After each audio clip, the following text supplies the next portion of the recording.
রাসূলের হাতে ঈমান আনলেন হযরত আবু বকর রাদিয়াল্লাহু তাআলা আনহু। আইনা আয়েশা বললেন যে, আবু বকর বললেন, ইয়া রাসূলুল্লাহ, আমার কি কাজ? আল্লাহ রাসূল বললেন, আমার যে কাজ তোমারও সেই কাজ।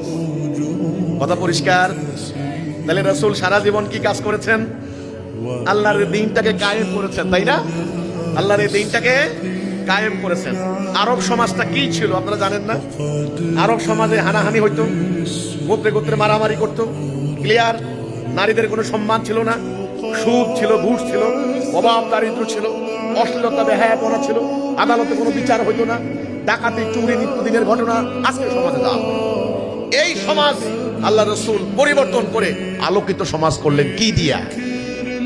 আল্লাহর বিধান, আল্লাহর বিধান কায়েম করে। আচ্ছা, আল্লাহর বিধান কি এমনি এমনি কায়েম হয়ে গেছে? ফু দিয়া কায়েম হয়ে গেছে?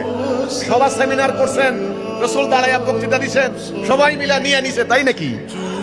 ইতিহাস জানতো। এখন আপনারা বলেন তো দেখি, রাসূল আগমনের উদ্দেশ্য হচ্ছে আল্লাহর দ্বীন কায়েম করা। তাহলে এই কথাটা আমরা বুঝলাম। তাহলে আমাদের উপরে এখন পরবর্তী কর্তব্য কি হবে? আল্লাহ দ্বীন। তো আল্লাহর এই দ্বীন এই মানব জীবনে কায়েম করার জন্য মানসিকভাবে প্রস্তুতি নিচ্ছেন কে কে? আমাদের দেশের লক্ষ লক্ষ মানুষ গণতন্ত্র কায়েম করার জন্য লড়াই করতেছে, করে না?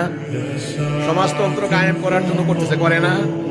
সরকার বিরোধী আন্দোলন করার জন্য কত আন্দোলন, কত জীবন দিচ্ছে, দেয় না? কিন্তু আসল সংকট, আসল যে সমাধান, এদিকে কেউ কিন্তু যাচ্ছে না। অর্থাৎ আল্লাহর দ্বীন কায়েম। আল্লাহর দ্বীন কায়েম না করলে কোনোদিন কোনো আন্দোলনে, কোনো বিপ্লব কোনোদিন সফল হবে না।